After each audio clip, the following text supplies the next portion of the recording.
Ngaphambi kokuthi ngibingelele ngibonge kuhlelo Magriza Made Me Cook, bonge nasesizweni sikaMthwakazi igama uNtokozo ugadle ethula ugadle ngenhlonipho nanxa eselele emhlabathini osizi ayomuzwa ngoba uyohlala njalo egadlile. Ngumfowachuma mina uGolide uMoyana umnguni uGumbi. Silana namhlanje kulolu suku olukhulu lokubungaza noma lokunanza usuku lokukhumbula inkosi uMzilikazi, isilo samahlabezulu, isilo soMthwakazi esadabula isizwe engome. Njengoba namhlanje siyilana yila agcina ezinze khona ngokomlando nje. Umlando siyawuthola ukuthi azange asuke engome straight to la, cha, wayibamba nje iminyakana lapha. Sizobungaza yena nje siyisizwe neMagriza Made Me Cook niyibona ilana abafowethu abenza umsebenzi omuhle kakhulu. So it's King Mzilikazi Day and it's lapho Mhlahlandlela, which was one of his royal capital. This is known as Old Mhlahlandlela. We know there is a building called Mhlahlandlela in town. So this was the capital. So we're here for commemorations. We're here to remember King Mzilikazi. So there's so much to remember from days. In terms of our traditional regalia, in terms of the food, also going to talk about the food, the link between food and royalty. And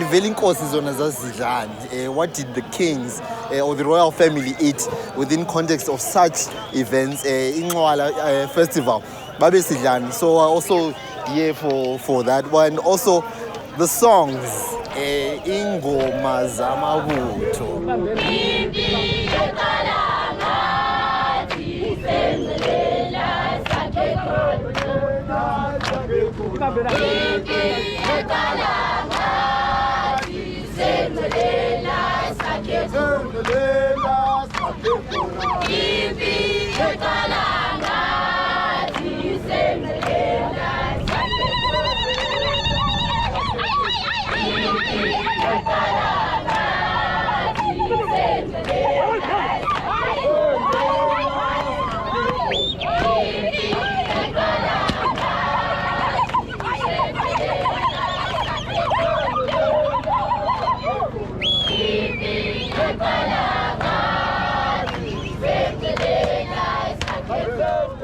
Ingome igama lasendulo le ndawo etholakala kwaZulu. Anginaso isiqiniseko ukuthi kulesikhathi namhlanje leyo ndawo ibizwani igama. Anginaso isiqiniseko lapha, ngeke ngize ngifundise abantu abalalela into engekho. Ngiyacela ke ukuthi benze lento ebizwa ngoGoogle, bagoogle bathole. Mina ke igama lami ngingumntwana uLakhi, kodwa eZulwini baye bathi uNhlanhla. NgingokwaKhumalo. Ngizalwa ke endlini yesilo uLobhengula wamaWaba. uLobhengula ebese ezala inkosana uNyamande. So uNyamande abese ezala inkosana uSibongosibi. So uSibongosibi ebese ezala inkosana ke uMangwe. uMangwe azale inkosana ke uNkosinathi. uNkosinathi bese ezozala mina ke uNhlanhla. siyindlu kaSibongo Sibike thina ke oyizibulo likaNyamande uNyamande ezibulo lesilo uLobhengula yebo thina ke siqhamuka kuphi khona siqhamuka eMzansi endaweni ukuthi kuseMgungundlovu ukuthi umkhulu wethu wahamba ngapha ngama-50s ehambile ke wafika ke eMgungundlovu ke waseganwa ke kaHadebeke wathola amadodana ke enye amadodana ke yilena ke engiyethulile ukuthi igama laye uNkosinathi ke ozala mina ke so ngisuke eMzansi nje sizalelwe khona eSouth Africa endaweni yaseNatal siqhamuka kaZulu la khona kulobukhosi impela besilo samaZulu kade ngikhona kubekwa inkosi kwakhangela amankengane so ke ngoba ngiyithandile ke into enzeka khona ngase nami ngibona ukuthi hayi ngoba vele nami ngiqhama khona ebukhosini ake nami ngize khona la namhlanje kumgubho wesilo sakithi ukhokho wethu vele ke uMzilikazi amashobane. So, as I said earlier on, this is Mhlahlandlela. So, before the event, it's Saturday. So, it occurs every September. So, what happens now before the ceremony, the Kumalo family comes here and does the ceremony the day before and the day after. So, Kusasa tune in Enkosi Mzilikazi, which is, I think, about 10 kilometers from here. A place that's known as Entumbane. So, they'll go there and also pay their respects there. Here in this place, there's indawo lapho okuhlala khona induna, the royal family, when the issues that needed to be spoken about within Mhlahlandlela. So that is generally that. So if you love this video, remember we've done such ceremonies. This one, the Amaxhosa says Zimbabwe. Just give it a thumbs up, share this video, like this video.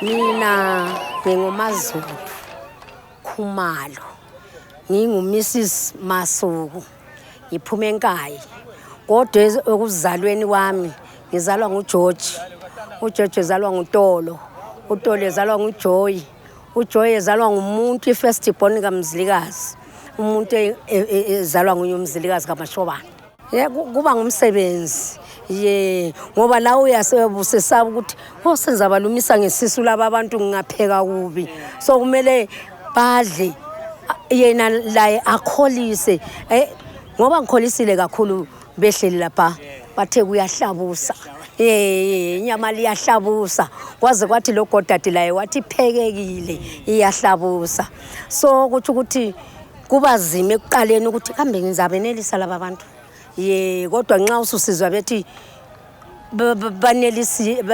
banelisekile ngokudla okuphekileyo la uzujabula ukudla bekukhona inyama ephekwe busu uyavuthwa no onion no tomatoes yaphekwa isintu yasikhupha umhluzi omnandi yakhupha baklamza ya ibile shakata la sisithwale eceleni alright ibizo lami nguGodadi ngisebenza ilizwe lonke leZimbabwe siyakha ama-bridge sakha ama-dam sakha indlela siyagebha njalo i-mining sigebhela amakampani amakhulu hayi okwami engikujabulelayo ukuthi abantu bonke babuthene bayakholisa ba-relaxed ba-free and ngiyabonga ilizwe leZimbabwe evumela ukuthi imihlobo yonke abantu yonke i-celebrate khonokho okwabo i-history yabo kungala omunye ovalela ovimbela okunye kuba kuhle kakhulukazi ukuthi sibe free kuZimbabwe njalo.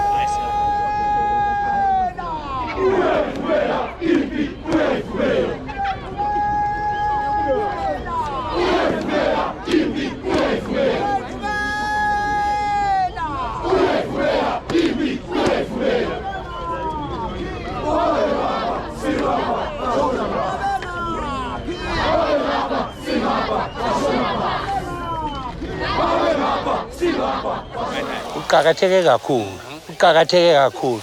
Uyakwazi ukuthi ngama-90s ngahlangana lo baba uDumisa Dobengwa. Yena wangitshela ukuthi amasiko ethu kumele siwagcine. And khonokho kuqakathekile kakhulukazi ukuthi sigcine amasiko ethu. Ngithanda inyama elamafutha. Njalo namhla ngidlile sibili inyama leyo elamafutha. Emnandi kakhulu.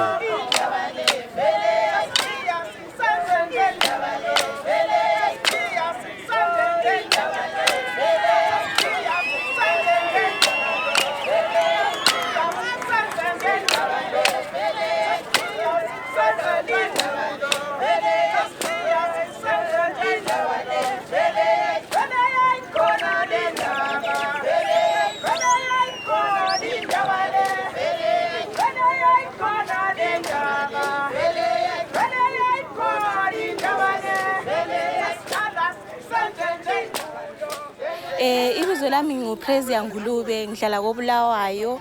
Ngize lapha sizobungaza inkosi yethu uMzilikazi, inkosi eyiyo yasungula isizwe sika Mthwakazi. Umgubho lo uqakatheke kakhulu kimi ngenxa yokuthi kungikhumbuza ubukhulu besizwe sethu. Lokuqakatheka kokubambana kwabantu basesizweni sakoMthwakazi ngenxa yokuthi sasile inkosi eyayilesigodlo sayo esikhona lapha. Siyabona kubuya abantwana besikolo okungithokoza kakhulu ngenxa yokuthi labo bayafunda, ngibabonile besenza izinkondlo bekhuluma ngezangelo zenkosi yethu uMzilikazi, bemkhumbula ukuthi wayeyinkosi enkulu, inkosi eyayihlanganisa isizwe. Ngiyabona ukuthi labo futhi abasakhulayo bayakuqakathekisa futhi bakhula bekwazi ukuthi kulento enjengaleyo. Umgubho lo uyabulokhu usikhumbuza ukuthi siyisizwe esasilenkosi, isizwe esasilenkosi eyayikwazi ukuthi bambanise izizwe. Namhlanje lokho esiyikhumbula, sikhula sisiya phambili, siyikhumbula sibambana siyisizwe sinjalo. So inkosi, a chief or a king, let me just within this context, a king is Kayele inkosi uMzilikazi. His entourage, amabutho are very important in giving him that support. Bayamsekela, bayamnika isithunzi. As you saw with the entrance, even when you started Emachobane in Noxim, that was the start off point, and we went into town, Luveve Road, Sangena Ulopengula Street, Sangena 6th Avenue, and just went straight to Sito. There is that Beshabelingoma, so it's that support that's given to a king. And they basically behind me, they're doing the singing, they're doing the support. Izibongo zenkosi uMzilikazi, izibongo zokumalu, actually doing that and providing that support for the king. So that's a very important role of ibutho or amabutho if you look at on the plural sense. Siyintsha lento eyogcina noma kulondoloza amasiko nobuyithi nezinto eziyimikhuba yesizwe, not just emndeni yesizwe. Kubalekile ukuyilondoloza ngoba mangenza isibonelo ekhaya uye uthi mawungazi makhona ongakwazi utho nje ongalwazi ubuza abaphambili, ubuza abantu abadala. Asithi ke ubabuza ngabantu abadala nakho uyayihlalela ngaleyo mbuzo yakho. Usuyakhula ke nawe usunezingane zakho eyidinga lolo lwazi. Cha ezifunayo lo mlando noma lolo lwazi eziludingayo ulwazi. Uzoyifundisa ini ungazange wena uncele badaleni ufunde into zakini nezesizwe ukuze uyilondoloze. Uthi nawe uma ususezizweni bekubuza ukuthi cha njengoba uthi wena uMthwakazi awusho ubuthwakazi bakho, awugiye ngobuthwakazi bakho. Awusho nje ukuthi njengoba nihlale nimemeza lapha nithi Mahlabezulu Zulu kaNdaba Mthwakazi kaNdaba nisho ukuthini yini. Iyona into eyenza ukuthi kubaleke kakhulu lokho ngoba manje sizozazi sisizwe, sizothandana, sibumbane siyisizwe. Iyona into ebalekile kakhulu leyo ngokuthi sizazi siyintsha ukuze mase sikhulile nathi sikwazi ukufundisa enye intsha kuhlale kukhona kulondolozekile. Singayihleki, singabe inhlekisa ezizweni. Sibe lento esiyo siba abethwakazi behlabezulu siyiqhenye bakwethu.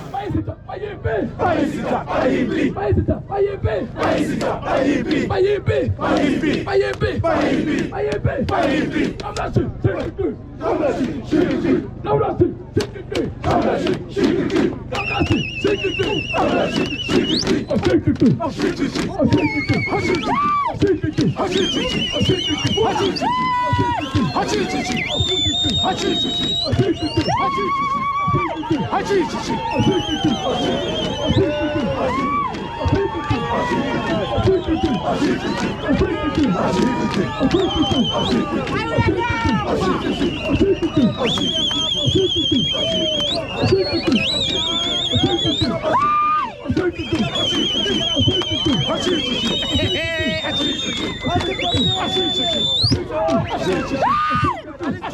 ke angibonge libaleke kakhulu ngoba sithi thina siyindlu yobukhosi sithi azibuye emasisweni sikhumbule ukuthi singobani thina la ngoba sikhumbula ke isilo esingumdabulo wesizwe siyazi ukuthi inkosi uMzilikazi uqhamuka lapha kaZulu wasebenzisana kakhulu nelembe lamaZulu so manje wase esuka ke eza ngapha ke waqopha wakhe umlando naye ukuthi aqaleke isizwe sabeThwakazi so lubaleke kakhulu ngoba sigubha indoda inkosi okwakuyindoda ngempela eyahlanganisa zonke izizwe ifika lana futhi kwaMthwakazi so sizomhlonipha nje ukuthi cha noma asakhothama kodwa ke siyamkhumbula nokuthi sibuyele ke esintwini sethu ngoba negeneration ekhulayo ihamba ikhohlwe manje ukuba khona kwethu la sikhumbula noma bangaka kule kole lezi abelungu kodwa bazi ukuthi basuka kuphi khona ukuthi cha singabe nguni usiko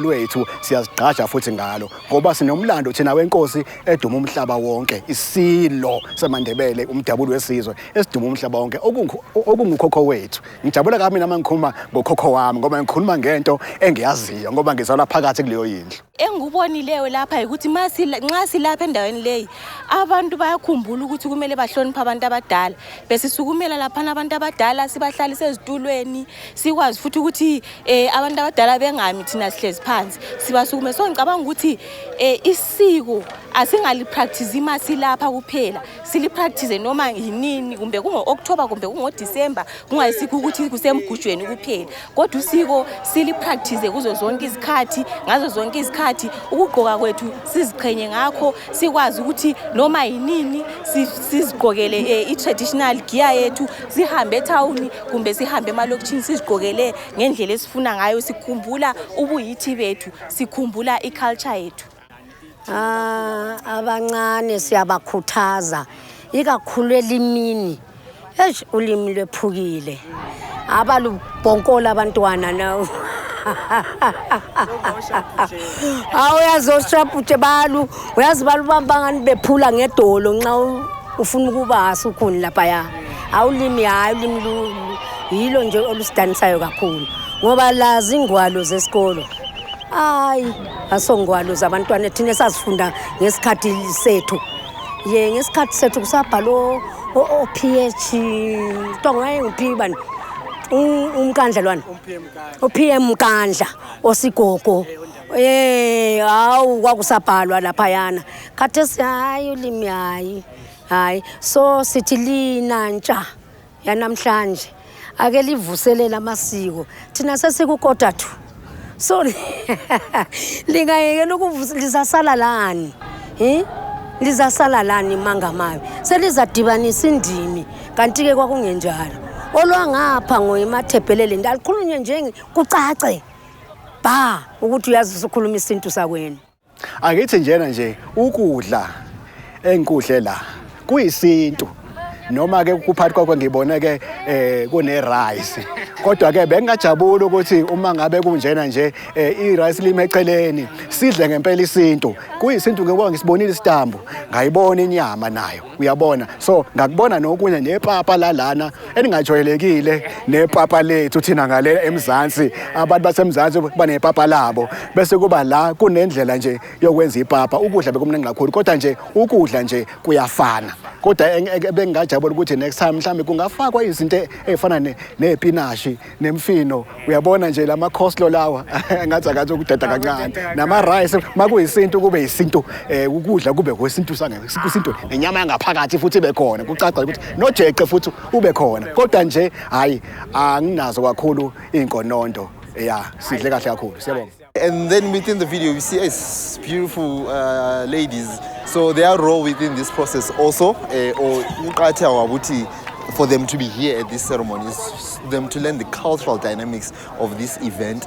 But labo befunde in terms of grooming, in terms of isiko, in terms of imvelo yabo. Sikhangele kakhulu namhla sizokhumbula inkosi yethu uMzilikazi. So you saw there are children also from Cholocho Primary, Mzilikazi Primary, and several other places that we are here in Mhlahlandlela. So Mhlahlandlela is 22 kilometers from the CBD Bulawayo, and this, like I said, was a capital.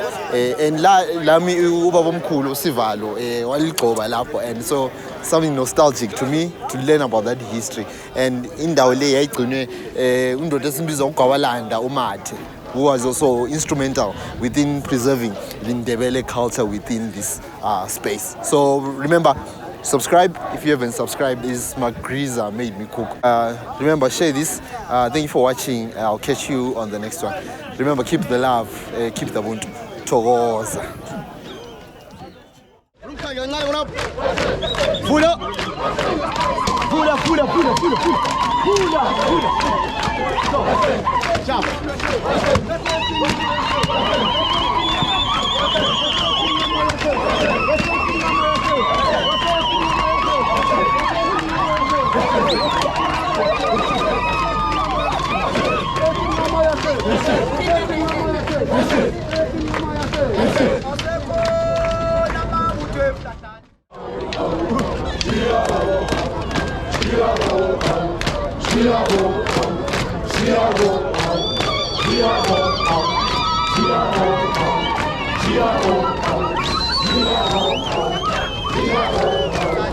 Yeah.